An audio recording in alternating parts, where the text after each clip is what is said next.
प्रभुपाद लीलामृत से हम देख रहे थे प्रभुपाद जी महाप्रभु के विषय में बता रहे थे कि कैसे वे जगन्नाथपुरी जाकर भगवान के विग्रह के सामने नृत्य करते और बिल्कुल एक्सटेसी में चले जाते थे। तो वहीं से कंटिन्यू करेंगे। गोविंद दासी का एक क्वेश्चन था प्रभुपाद जी से। प्रभुपाद जी ने इस तरह से बताया था कि चैतन्य महाप्रभु भगवान कृष्ण के विरह में इस तरह से क्रंदन किया करते थे और यहाँ तक कि इस तरह से सेपरेशन में विरह में उनको बिल्कुल कुछ ऐसे होश नहीं रहा और उन्होंने अपने आप को इस तरह से नदी में गिरा दिया था और इस तरह से रोने लगे थे, वेयर इज माई कृष्णा, मेरे कृष्ण कहाँ है, मेरे कृष्ण कहाँ है। तो पहले तो उनको ऐसे लग रहा था कि पता नहीं मेरा क्वेश्चन ठीक होगा कि नहीं, तो पहले वो वेट कर रही थी, पूछा नहीं उन्होंने। फिर वो वेट कर रही थी कि जब उनको मौका मिलेगा तो वो इस तरह से पूछेंगी।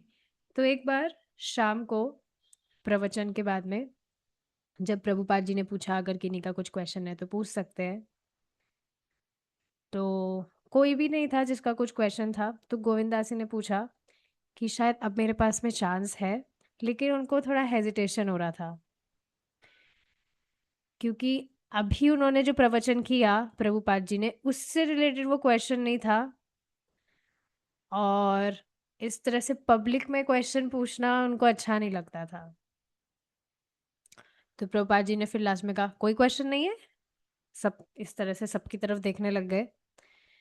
तो गोविंदासी ने पूछा कि शायद प्रभुपाद जी थोड़ा डिसअपॉइंटेड दिख रहे हैं कि कोई किसी का कुछ क्वेश्चन ही नहीं है, क्योंकि प्रभुपाद जी बार बार इस तरह से पूछ रहे थे कि क्या किसी का क्वेश्चन है, अगर कुछ क्वेश्चन है तो पूछिए, कुछ डाउट है तो पूछ सकते हैं।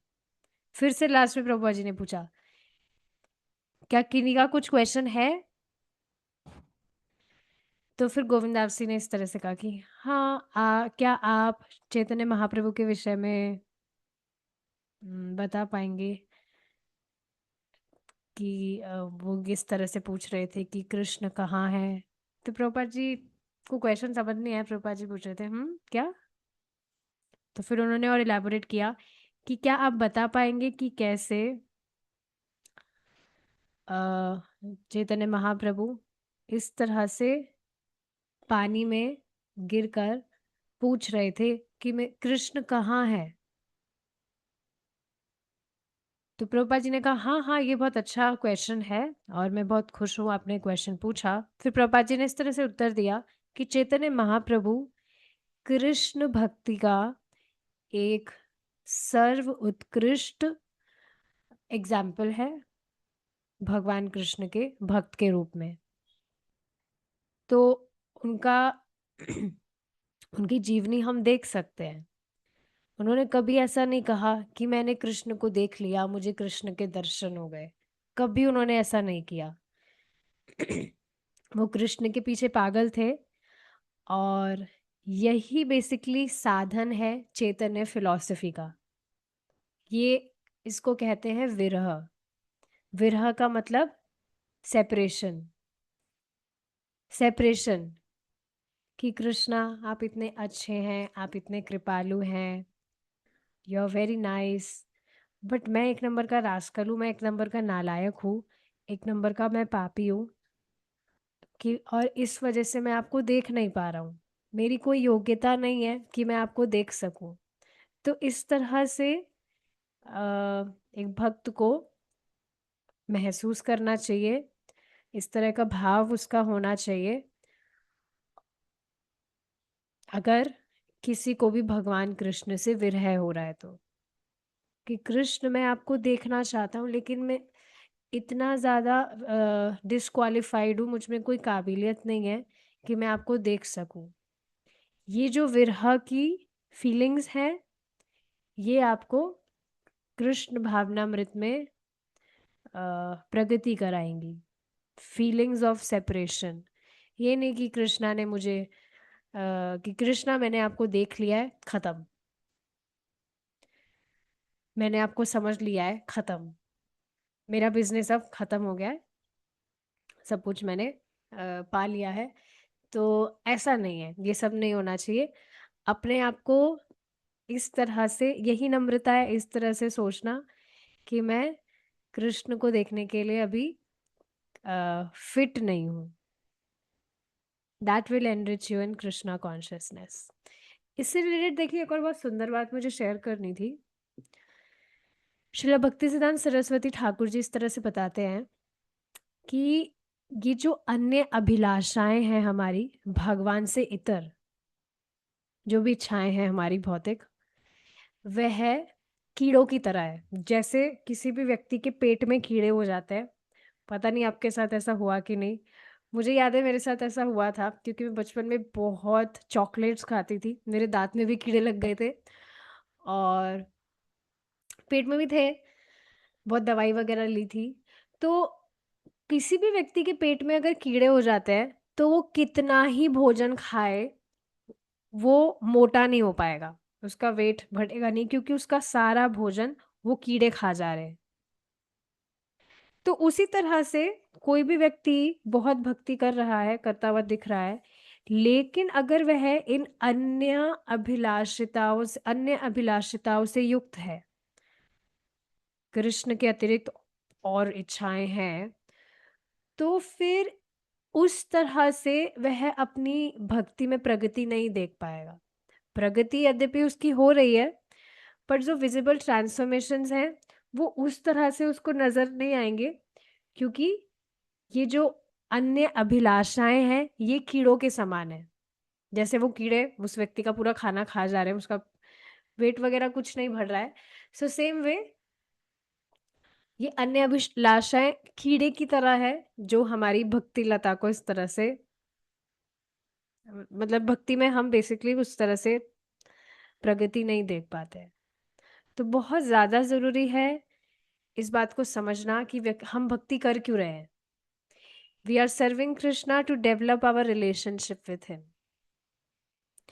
चैतन्य महाप्रभु ने इस तरह से ये दिखाया था, ये जो विरह की फीलिंग्स हैं उनको इस तरह से दर्शित किया था। और ये जो विरह है ये बेसिकली श्रीमती राधा रानी का विरह है।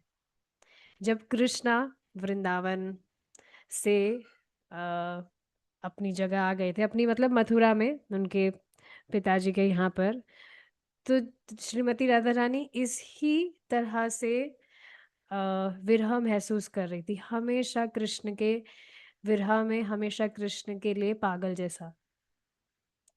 तो चैतन्य महाप्रभु, उन्होंने ये श्रीमती राधा रानी का विरह भाव स्वीकार किया, और ये सबसे बेस्ट वे है भगवान कृष्ण का भजन करने का, कृष्णा कॉन्शियस बनने का। तो तुम्हें तो आपको पता है इस तरह से, मतलब प्रभुपाद जी कह रहे हैं कि आपको पता है कि महाप्रभु इस तरह से पानी में गिर गए थे और इस तरह से देख रहे थे कि कृष्ण क्या आप यहाँ पर है, क्या आप यहाँ पर है, इस तरह से। तो हर जगह वो कृष्ण को ढूंढ रहे थे, because he was in separation from Krishna. So same way जो दूसरे अगले जो डिवोटी थे, जो मतलब प्रभुपाद जी इस तरह से बता रहे हैं, दूसरे जो डिसाइपल थे चैतन्य महाप्रभु के डायरेक्ट डिसाइपल, गोस्वामीस, रूप गोस्वामी, सनातन गोस्वामी, वो इस ही परंपरा में है। वे भी इस ही तरह से कृष्ण की उपासना, इसी तरह से कृष्ण के विरह में वे रहते थे। और इसके लिए एक बहुत सुंदर श्लोक भी है, प्रभुपाद जी इस तरह से गाने लगे, हे राधे व्रज देवी के चललिते, हे नंद सुनो कुता, श्री गोवर्धन कल्प पादप तले, कालिंदी वने कुतः, घो घोषन्तव इति सर्वतो व्रजपुरे, खेदैर्महाविवलौ, वन्दे रूप सनातनौ रघुयुगौ, श्रीजीव गोपालकौ। मैं इस तरह से जो षट गोस्वामीज है उनको मैं प्रणाम करता हूँ। शिला रूप गोस्वामी, शिला सनातन गोस्वामी, शिला रूप रघुनाथ भट्ट गोस्वामी, शिला रघुनाथ दास गोस्वामी, शिला जीव गोस्वामी और शिला गोपाल भट्ट गोस्वामी, जो इस तरह से हर समय हर जगह वृंदावन में भगवान के नामों का उच्चारण कर रहे हैं। उच्चारण भी बहुत तीव्र स्वर में, लाउडली शाउटिंग, इस तरह से चिल्ला रहे हैं कि हे वृंदावनेश्वरी श्रीमती राधा रानी, ओ ललिता, ओ नंद महाराज के पुत्र, आप सब कहाँ हैं? क्या आप गोवर्धन पर्वत पर हैं? क्या आप वृक्षों के नीचे हैं? यमुना तट के पास? आप कहाँ हैं? तो ये बेसिकली उनका मूड है और ये मूड होना चाहिए कृष्णा कॉन्शियसनेस में आगे बढ़ने का। तो यहाँ जो गोस्वामीज हैं वे भी बाद में इस तरह से जब अपनी भक्ति में इस तरह से भी सारी फीलिंग्स में अनुभव कर रहे थे, तो वो क्या कर रहे थे, हर रोज वे वृंदावन धाम में थे और एक बिल्कुल पागल व्यक्ति की तरह इस तरह से बस वो कृष्ण को पुकारते रहते थे, कृष्ण आप कहाँ हैं। तो ये क्वालिटी है। तो देखिए कृष्णा कॉन्शियसनेस का मतलब ही है कि कृष्ण के लिए पागल हो जाना। पता नहीं इन दिनों इस तरह से हो रहा है, व्हेन आई एम चैंटिंग, सुबह सुबह जैसे 2-3 बजे के आसपास चैंटिंग करते हैं, तो मतलब इस तरह से रहता है कि पता नहीं कैसे रहता है, नींद वाला नहीं कह सकते बिकॉज आई एम चैंटिंग, पर चैंटिंग करते करते आंखें बंद करके जब चैंटिंग कर रहे हैं तो बिना स्मृति के, इस तरह से स्मरण किए बिना ही भगवान के इस तरह से विग्रह नजरों के सामने इस तरह से आ रहे हैं। तो इतना मतलब इट्स वेरी ग्रेट फीलिंग किस तरह से भगवान, जैसे भगवान का जो विग्रह है, डीटी वर्शिप वगैरह जो अपन करते हैं, तो आपके जो भगवान के विग्रह हैं वो इस तरह से स्मृति में आ रहे हैं। तो बेसिकली यही सारी चीजें हैं कि जैसे जैसे हम भक्ति कर रहे हैं, तो अभी तो हम योजना बनाकर भक्ति कर रहे हैं, लेकिन धीरे धीरे ये कब नेचुरल हो जाएगा हमें मालूम भी नहीं चलेगा। तो कृष्ण देखिए, कृष्णा कॉन्शियसनेस का मतलब ही ये है, भक्ति हम इसी वजह से कर रहे हैं ताकि भगवान के प्रति हमारा जो प्रेम है, डोरमेंट लव, उसको हम ऊर्ज्वान्वित कर सके और सारी चीजें बहुत नेचुरल सी हो जाएगी। प्रभुपाद जी कुछ समय के लिए इस तरह से रुके और सोच रहे थे, कुछ कुछ बोले नहीं, चुप ही थे। और बाकी सब और भी इस तरह से चुप ही बैठे थे, इस तरह से प्रभुपाद जी को देख रहे थे। प्रभुपाद जी उनकी टेबल के पास में आसन पर आलती पालती करके इस तरह से बैठे हुए थे। उनके जो हाथ थे वो इस तरह से फोल्डेड थे और आंखें उनकी बंद थी। और उस समय प्रभुपाद जी भी एक्सटेसी में चले गए थे जब ये इस तरह से कृष्ण कथा का वे वर्णन कर रहे थे। तो इस तरह से कई बार देखिए ऐसा होता था, प्रभुपाद जी एक्सटेसी में चले जाते थे बट स्टिल ट्राई करते थे कि सबके सामने ऐसा ना हो। और वहां जो भक्त थे उनको तो पता भी नहीं होता था कि ये सब हो क्या रहा है, उनको कुछ भी नहीं पता था। बस वो इस तरह से देखते थे कि प्रभुपाद जी कुछ समाधि में इस तरह से चले गए हैं। और सभी वहां पर जो भक्त थे उस समय, जो वहाँ का वातावरण है वो भी तुरंत चेंज होता हुआ महसूस करते थे। और निरंतर इस तरह से प्रभुपाद जी को देखते रहते थे कि प्रभुपाद जी किस तरह से उनके मतलब किस तरह से वे एक्सटेसी में है। तो ये देखिए बहुत इंपॉर्टेंट चीज़ है, एटमॉस्फियर ट्रांसफॉर्मेशन वाली जो बात हो रही। कल मैंने एक वीडियो देखा था, एक भक्त है, वो अभी जयपुर आए हुए हैं, तो वो इस तरह से रील्स बनाते रहते हैं, वो जाते रहते हैं कहीं ना कहीं। तो एक रील उन्होंने बनाया था, लोनावला का कोई एक जगह थी, वहां पर कुछ भूत वगैरह रहते हैं। तो वो वहां पर भी चले गए थे, उसका भी उन्होंने वीडियो बनाया था। तो उसमें भी वो यही बात कह रहे थे कि यहाँ का जो एटमॉस्फेयर है, वातावरण है, वो बहुत नेगेटिव सा है, ऐसा कुछ फील हो भी रहा है। अच्छी जगह नहीं है मतलब ये। तो इस तरह से बेसिकली पूरी बात मैं नहीं बता रही क्या क्या उस वीडियो में था, बट हाँ इस तरह से वो बता रहे थे कि एटमॉस्फेयर वहाँ का कुछ अलग सा था, अच्छा नहीं था, जैसे सच में वहाँ पर कुछ नेगेटिविटी हो। तो वैसे यहाँ पर भी प्रभुपाद जी जब इस तरह से समाधि में चले जाते थे, तो पूरा एटमॉस्फेयर चेंज हो जाता था। अब कुछ मिनट बीते, प्रभुपाद जी अभी भी इस तरह से ही बैठे थे।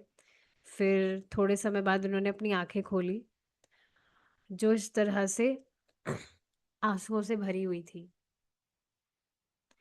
तो बस अब जल्दी से प्रभुपाद जी ने अपनी करताल उठाई और आगे मतलब वो इस तरह से कुछ एकदम स्थिर से हो गए, कुछ कर नहीं पा रहे थे। वापस से इस तरह से वे समाधि में चले गए थे, और सब कुछ इस तरह से वापस से सब शांत थे, इस तरह से प्रभुपाद जी को निरंतर देख रहे थे। कुछ मिनट इस तरह से बीते, और प्रभुपाद जी इस तरह से बहुत शांत दिख रहे थे, पर बहुत इंटेंस दिख रहे थे बहुत समय तक। तो काफी इस तरह से काफी समय बीत गया था। प्रभुपाद जी ने अपना गला इस तरह से क्लियर किया, और फिर वापस से अपनी करताल उठाकर उन्होंने धीरे धीरे कीर्तन करना शुरू किया। तो ऐसा काफी बार होता था जब प्रभुपाद जी इस तरह से समाधि में चले जाते थे, और वहां पे भक्तों को नहीं पता होता था कि ये क्या हो रहा है, but they would experience the vibration, कि वहाँ का जो वाइब्रेशन है कुछ अलग है। एक मिनट रुको।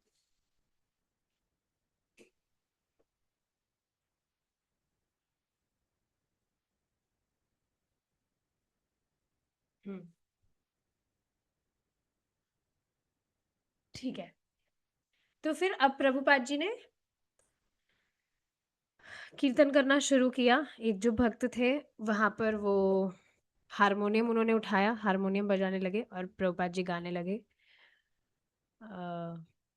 गोविंद जय जय, गोपाल जय जय, राधा रमन हरि, गोविंद जय जय, इस तरह से कीर्तन गाने लगे। और सब इस तरह से प्रभुपाद जी के साथ में दे जॉइंट। और कुछ 10 मिनट बाद में कीर्तन रोका प्रभुपाद जी ने, और प्रभुपाद जी वहां से चले गए। तो ये देखेंगे आप, ये सिचुएशन थोड़ी अनकंफर्टेबल सी हो जाती है। जैसे आप भी कभी कीर्तन में हैं, कथा भी सुन रहे हैं कभी कभी, तो कई बार ऐसे इमोशनल हो जाते हैं, कुछ मतलब कुछ बात ऐसी याद आ गई या कुछ रेग्रेशन हमें हो रहा है। लेकिन अगर और भी भक्त आपके आसपास है, वो थोड़ा अनकंफर्टेबल स्थिति हो जाती है। तो ये सारी चीजें हैं। पर यहाँ पर प्रभुपाद जी को तो कुछ, क्योंकि एक्सटेसी में समाधि में कोई व्यक्ति चले गए, तो उनको कुछ पता नहीं है कि एक्सटर्नल क्या हो रहा है। He is not in his external consciousness that time. तो ठीक है, अब जो भक्त थे वो भी उठे इस तरह से, और उनकी जो भी सेवाएं वगैरह थी वे उसमें लग गए। कुछ जो थे वो प्रभुपाद जी के पीछे पीछे गए, कुछ किचन में गए, और कुछ इस तरह से बातें करने लगे। उनको सबको पता था कि उनके जो गुरु महाराज हैं वे भी इस तरह से कृष्ण से विरह महसूस करते हैं।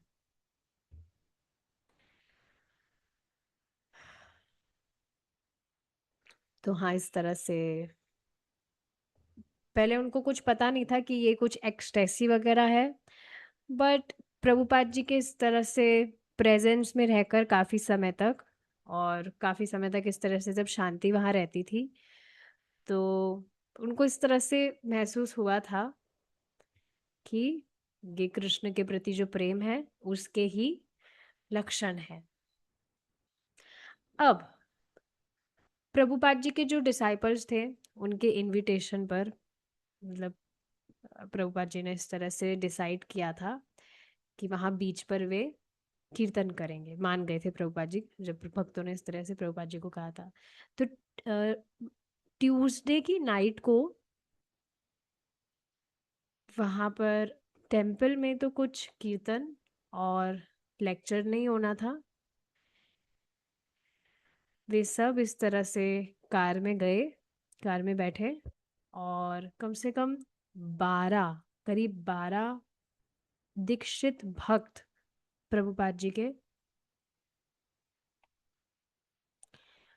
और हाँ, कम से कम 12 प्रभुपाद जी के दीक्षित भक्त और कुछ डॉग्स भी वहां पर थे। तो वो दूसरी कार में इस तरह से लेकर गए, सब इस तरह से बीच की तरफ गए। और जब वहां पर वे पहुंचे तो वहां पर कुछ भक्त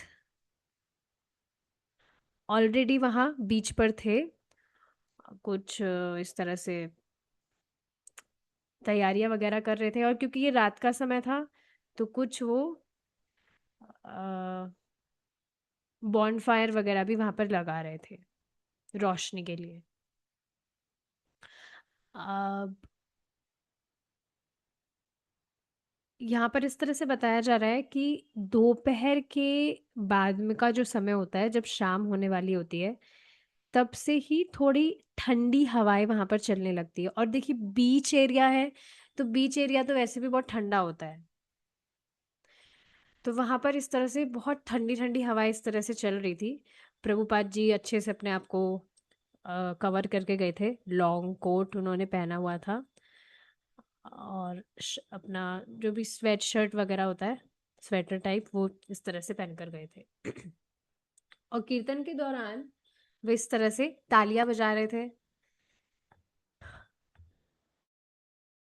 और इस तरह से नृत्य कर रहे थे सभी भक्त वहां पर, अपने हाथों को ऊपर करके, और वो भी ताली वगैरह बजा रहे थे।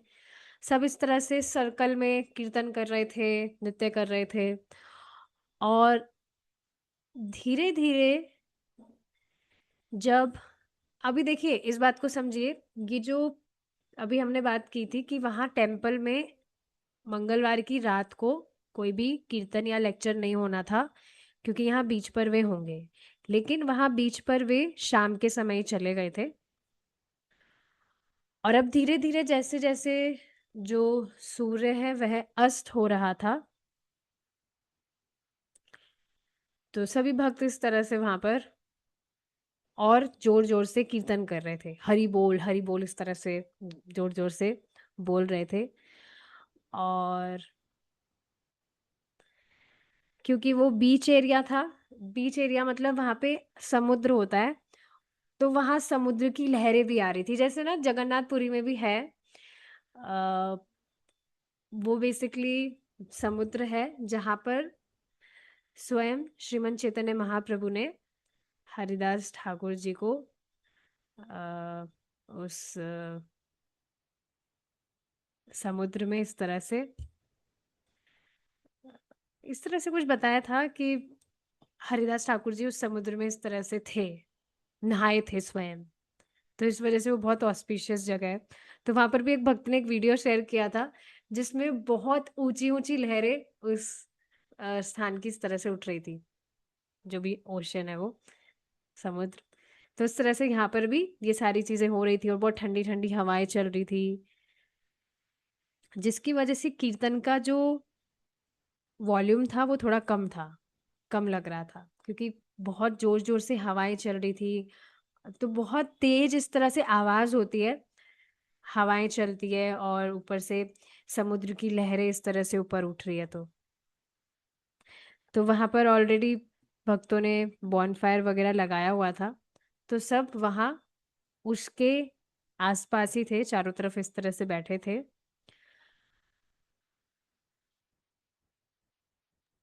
और भक्तों ने कुछ फॉइल पेपर में पोटैटोज, एप्पल्स, जिसमें कुछ किशमिश वगैरह थी और कुछ ब्राउन शुगर वगैरह थी, वो वहाँ जो कोयले होते हैं उसमें इस तरह से उन्होंने रख दिए थे सेकने के लिए। तो ये उनका आइडिया था। और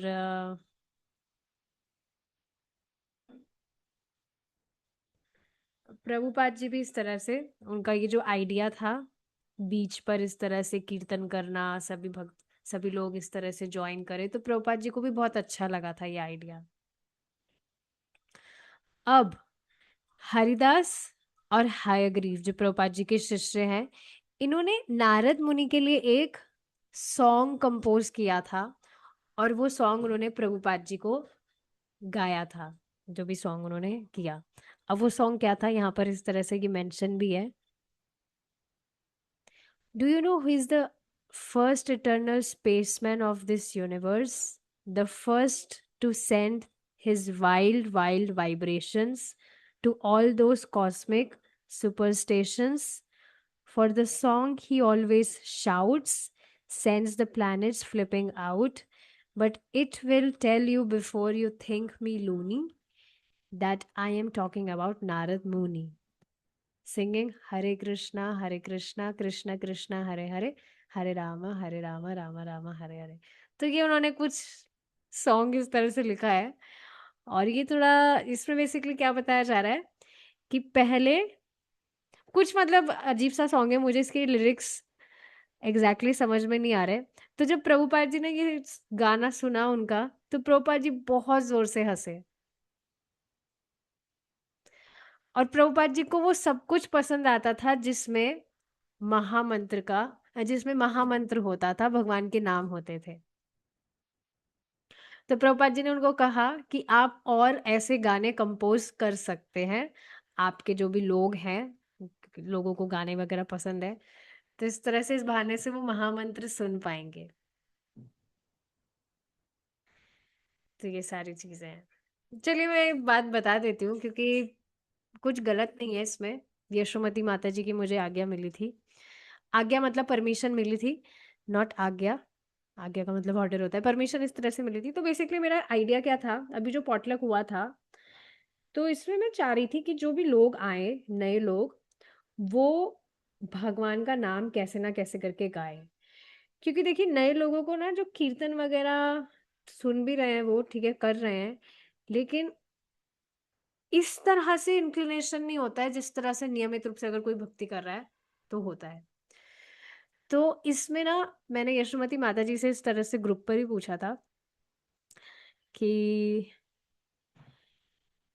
जो नए लोग हैं, युवक लोग, उनको महामंत्र गवाने के लिए बेसिकली एक गेम मैंने इस तरह से रखा था कि जो भी पुराने गाने होते हैं, फिल्मी सॉन्ग्स, तो प्रभु प्रभु जी ने भी इस तरह से बताया था कि अगर हम उनके लिरिक्स पर चिंतन करें तो वास्तव में वो कृष्णा कॉन्शियस ही है। तो बेसिकली गेम क्या रखा था इस तरह से कि जो भी मेलोडीज हैं, क्योंकि आप देखेंगे वास्तव में ये जो भी राग राग हैं, कुछ भक्तों ने भी, बेसिकली इस्कॉन के जो भक्त हैं, भक्त मीन्स महाराज, मैं जान रही हूँ, परम पूज्य इंद्रद्युम्न स्वामी महाराज ने भी एक बॉलीवुड सॉन्ग की मेलोडी पर ही हरे कृष्णा कीर्तन गाया था। उनका अभी तक इस तरह से वीडियो है। तो हाँ, इस तरह से ये जो भी मेलोडीज है ना, जो भी ये राग है, और आइंद्र प्रभु के भी अगर आप कीर्तन सुनेंगे तो आइंद्र प्रभु के भी बहुत सारे जो कीर्तन है वो पुराने सॉन्ग्स की जो मेलोडीज है उस पर ही महामंत्र उन्होंने गाया है। तो ये आइडिया इस तरह से मुझे आया था कि जैसे जो भी मेलोडी है बॉलीवुड सॉन्ग्स की, उस पर कीर्तन गाया जाएगा, उसको हरे कृष्ण महामंत्र कीर्तन पर गाना है, और फिर सामने वाले को गैस करना होगा कि ये कौन सा सॉन्ग है। तो इस तरह से कभी मैं गा रही थी और सब बहुत अच्छे से पार्टिसिपेट कर रहे थे, सबको बहुत अच्छा लग रहा था। चैलेंज क्या था कि चिट पर मैंने सॉन्ग्स के नेम्स लिख दिए थे, फिर चिट किसी व्यक्ति को पकड़ाई गई, उसने वो सॉन्ग का नाम पढ़ा, उसको समझ आया अच्छा ये सॉन्ग है, इस ये मेलोडी है इसकी। तो चैलेंज ये था कि इस मेलोडी को फॉलो करके उसको महामंत्र गाना है। और बहुत इंटरेस्टिंग था, इस तरह से सब अपनी बुद्धि लगा रहे थे कि इस मेलेडी में महामंत्र को कैसे गाया जा सकता है। एंड मल्टीपल टाइम्स बहुत ही इंटरेस्ट के साथ में सब महामंत्र गा रहे थे। मुझे बहुत अच्छा लगा सच में ये गेम। पूरा 1 घंटे तक, 1 घंटे से भी ज्यादा हो गया था, सब इस तरह से महामंत्र गा रहे थे। तो इसको समझना चाहिए, ये गलत नहीं है, जैसा कि माता मैंने जी, आपको। हरे हाँ कृष्णा। हाँ। इस्कॉन में भी तो इसी तरह से गाते हैं, मतलब जो हिंदी सॉन्ग होते हैं ज्यादातर उनकी धुन को लेकर ही महामंत्र चलता है वहां भी। जी जी जी। तो सुंदर मैं यही लगता बात है बता रही हूँ वो। कि ये गलत नहीं है, इसको ऐसे मत समझेगा कि अरे ये क्या कर रहे हो, ये तो गलत हाँ चीज जी है। जी ऐसा माता नहीं है। जी। क्योंकि वास्तव में देखिए इस तरह से बताया गया है नारद मुनि ने, भागवतम में ये चीज है, जो भी संगीत है सभी कुछ वो भगवान की सेवा के लिए ही है। यहाँ पर अब बेसिकली मटेरियल वर्ल्ड है तो लोग इस तरह से गाने बना रहे हैं प्रेमी प्रेमिका के लिए, बट पूरा जो संगीत है वो भगवान के लिए ही है। तो इस तरह से प्लीज आप भी ट्राई कर सकते हैं, आपका कुछ प्रोग्राम है तो। और इस तरह से चिट्स पर आपने गानों के नाम लिखे, और ऐसे गाने जो सबको आते हैं। आपने चिट पकड़ाई किसी को, इस तरह से मैंने किया था, फिर वो गाना उन्होंने पढ़ा, उनको समझ आया अच्छा ये गाना है, तो अब वो अपना दिमाग लगा रहे थे कि इस गाने की मेलेडी में महामंत्र को कैसे गाना है। और सबको गैस करना था कि ये जो महामंत्र जिस मेलेडी में गा रहे हैं वो कौन सा सॉन्ग है। तो ये बहुत इंटरेस्टिंग था। यहाँ पर भी आप देख रहे हैं कुछ भक्तों ने नारद मुनि पर एक सॉन्ग लिखा, उस पर महामंत्र भी उन्होंने लास्ट में गाया, तो प्रभुपाद जी को बहुत खुशी हुई।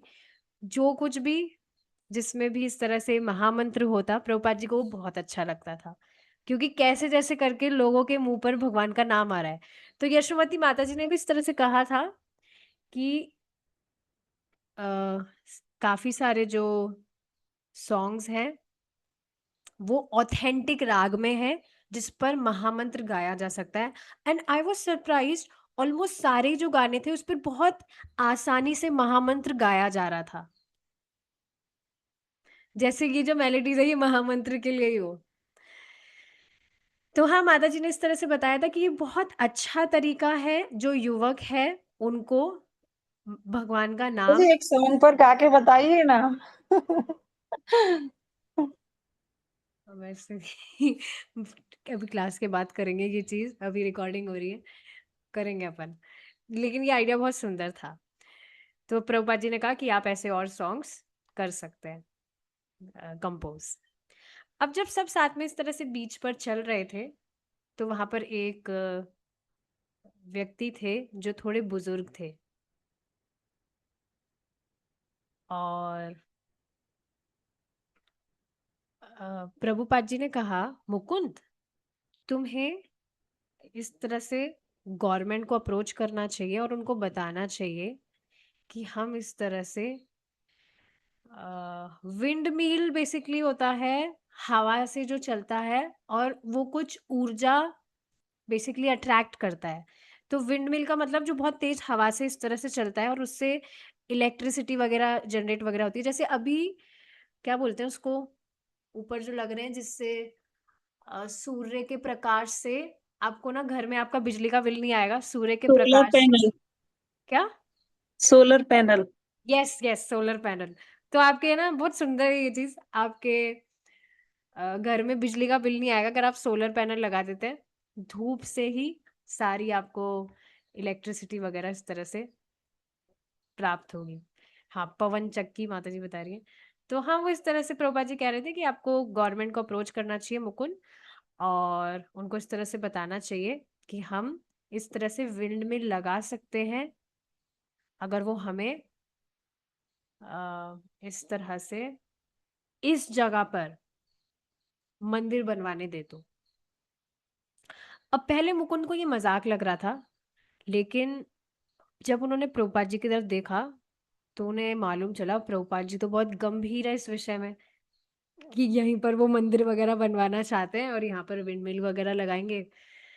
तो प्रभुपाद फिर मुकुंद ने कहा कि ठीक है, मैं देखूंगा इस विषय में क्या किया जा सकता है। फिर प्रभुपाद जी जो अपने ओवरसाइज्ड चेक्स वाले कोट में थे, और यहाँ गले तक उन्होंने बटन से पैक किया हुआ था उसको, जो सभी भक्तों के इस तरह से केंद्र में थे। सब भक्त इस तरह जब बाहर थे, जब इस तरह से जब वे चल रहे थे, चलने के बाद में वे वहां पर एक बड़ा सा लकड़ी का लॉग था, गोल गोल सिलेंडर टाइप का, जो लकड़ी का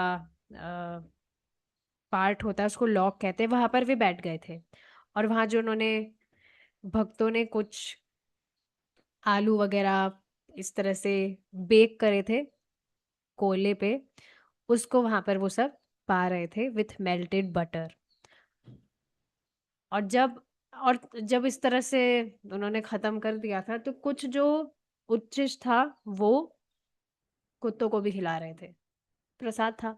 इस तरह से देखिए समझना चाहिए कि प्रभु जी ने बताया था कुछ महिमा, प्रसाद की महिमा परी, कि भगवान का जो प्रसाद है वह परम पवित्र है भगवान की तरह ही, और वह कभी कंटैमिनेटेड नहीं होता। इस तरह से शास्त्र कोट करके प्रभु जी ने बताया था कि किसी कुत्ते के मुंह से भी प्रसाद को छीन कर खाया जा सकता है, इतना पवित्र है भगवान का प्रसाद।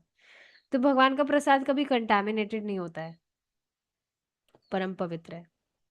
पर ऐसी कॉन्शियसनेस होना थोड़ा डिफिकल्ट है कि नहीं। जैसे अभी वो जो भक्त थे, वो किसी भूत बंगले में चल गए थे, वास्तव में वहां पर भूत वगैरह रहते हैं, कुछ आत्माएं वहां पर है, बट ही वॉज कॉन्फिडेंट। उसको उनको भगवान नरसिंह देव पर पूरा विश्वास था कि उनको कुछ नहीं होगा, and he was saved as well. पर मैं सोच रही थी अगर मैं होती तो मैं तो नहीं जा पाती।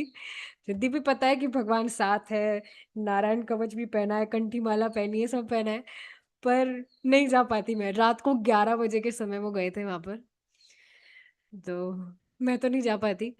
तो इस तरह की कॉन्शियसनेस प्राप्त करना भी बहुत उच्च स्तर ही है कि भगवान का जो प्रसाद है इस तरह से वह परम पवित्र है।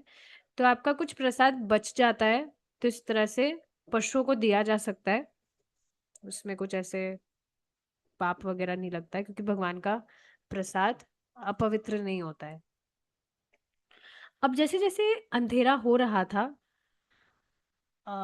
वो जो ओशन था उसके ऊपर तारे नजर आने लगे थे, और जो भक्त थे वो प्रभुपाद जी के पास में ही खड़े थे, लास्ट जो अब कीर्तन होने वाला था उसके लिए।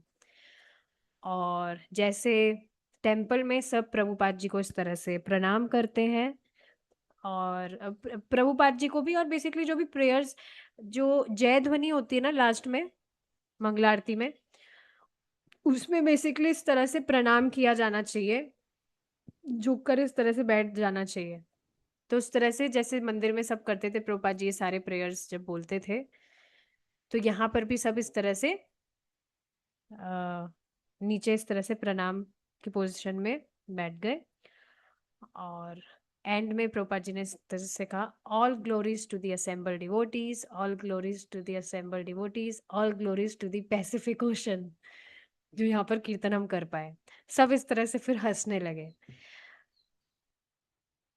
अब प्रभुपाद जी देखिए वो कर रहे थे जो उनके डिसाइपल्स चाह रहे थे, मतलब डेफिनेटली भक्ति के संबंध में वे चाह रहे थे कि बाहर यहाँ बीच पे इस तरह से कीर्तन किया जाए। तो ये अच्छी बात है, कुछ गलत नहीं है इसमें, कितने सारे लोगों को संपर्क प्राप्त होगा। और इस तरह मुझे बहुत इंटरेस्टिंग आइडिया आ रहा है कि ये जो गेम है, जब भी मैंने बताया था, ये पब्लिक में भी लोगों के साथ में खेला जा सकता है।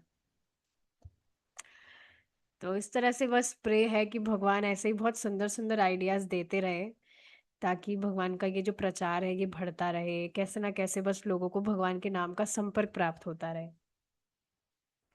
तो हाँ, इस तरह से शाम को कीर्तन, और ये उन्होंने जो बेक वगैरह किए थे आलू वगैरह, ये सारी चीजें वहां पर बीच में हो करना।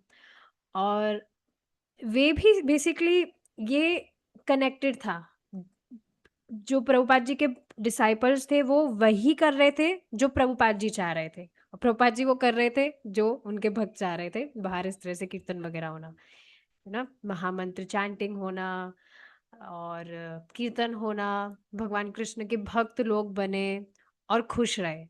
तो ये प्रभुपाद जी या भगवान की इच्छा से कुछ अलग नहीं था। चलिए अब हम रुकेंगे यहाँ पर, हमारा ओवर होता है time. Thank you so much for your time and association. शिला प्रभुपाद की जय। हरे कृष्णा। सॉन्ग